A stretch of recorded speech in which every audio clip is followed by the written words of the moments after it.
सुप्रभात बच्चों, कैसे हैं आप सब। आपने इस पाठ को पढ़ा और आपने जाना कि साइबर कैफ़े क्या होता है। चलो अच्छे की बात ये बताओ, क्या जंगल में साइबर कैफ़े हो सकता है? नहीं ना।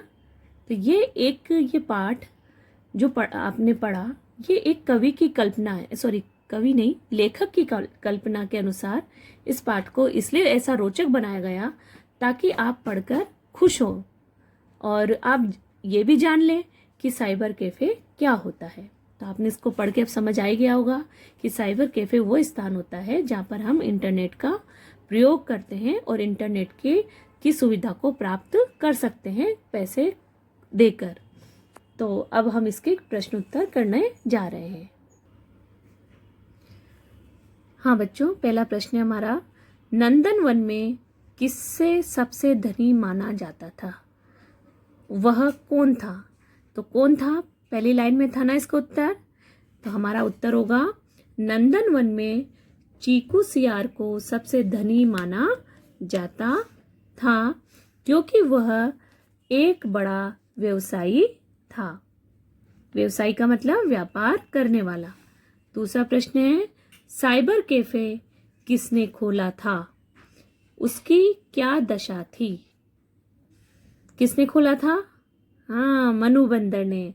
तो साइबर कैफे मनु बंदर ने खोला था। वह खूब चल निकला था। प्रश्न नंबर 3 है आपका, चीकू सियार क्या तरकीब सोचने में लग गया था? तो चीकू सियार, उत्तर होगा आपका, चीकू सियार मनु के साइबर कैफे को ठप करने के लिए तरकीब सोचने लगा था। प्रश्न नंबर 4, चीकू सियार ने शेर को क्या सलाह दी?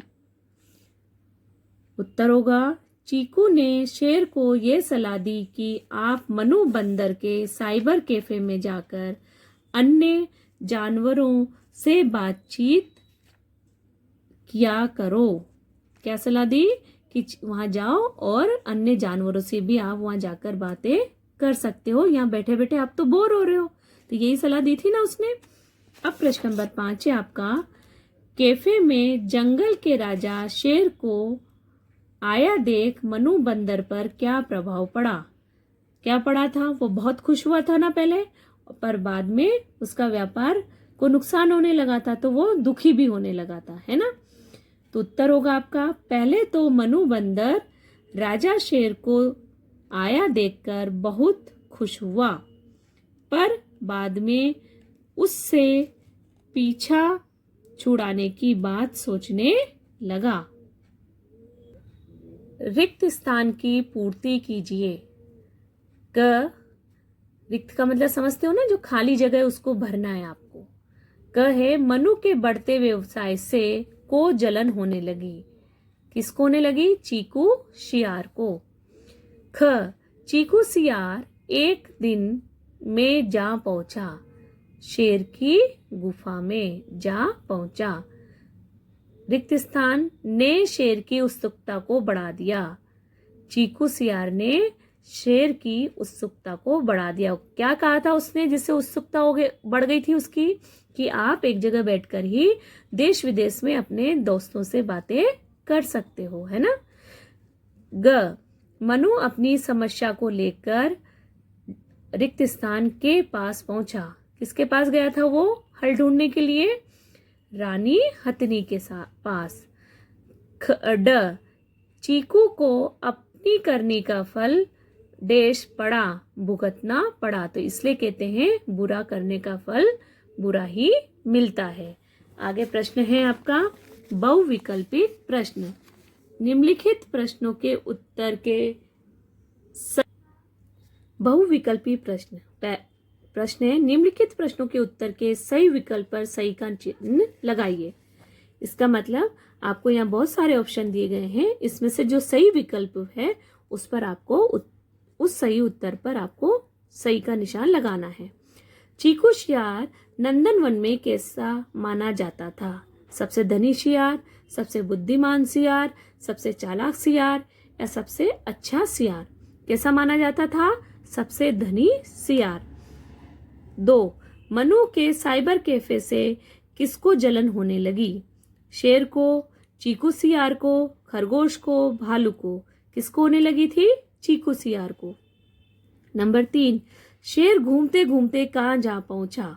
जंगल में, साइबर कैफे में, गुफा में और नदी पर। कहाँ जा पहुंचा था वो? साइबर कैफे पर। इसके बाद आपने देखा बहुत सारे ऑप्शन होते हैं, किसी एक पर आपको जहाँ चिन्ह सही का निशान लगाना होता है उसको ही हम बहुविकल्पिक प्रश्न कहते हैं। इसके बाद है मूल्य परक प्रश्न। मूल्य परक प्रश्न का मतलब आपको इन प्रश्नों को समझ, इस पाठ के अनुसार इनको पढ़ते हुए अपने मन से आंसर देना होता है। यहाँ पर है, चीकू के स्वभाव की किन किन बातों की आप बुरा मानते हो? चीकू के स्वभाव की किन किन बातों को आप बुरा मानते हैं और क्यों? तो अब आपको बताना है चीकू का स्वभाव कैसा था, है ना, और उसकी कौन सी बातें आपको बुरी लगी। तो जैसे उसका जलना बुरा था, ईर्ष्या करता था ना वो, और कपट करता था, तो ये सारी बातें उसकी बुरी थी, है ना। और दूसरे से जलना बुरी बात है, तो ये बातें आपको यहाँ पर लिखनी है और इसलिए आपको क्वेश्चन स्वयं करने हैं। दूसरा है, दूसरों का बुरा सोचना कैसा होता है?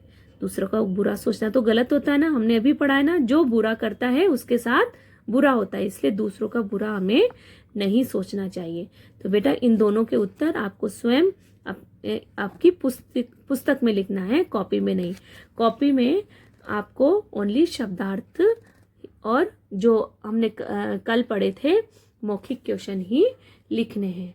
और जितने भी मैंने आज आपको ये क्वेश्चन आंसर लिखवाए, प्रश्न उत्तर लिखवाए, ये सारे आप अपनी बुक में पूरे कंप्लीट कर लेना और अच्छे से याद कर लेना।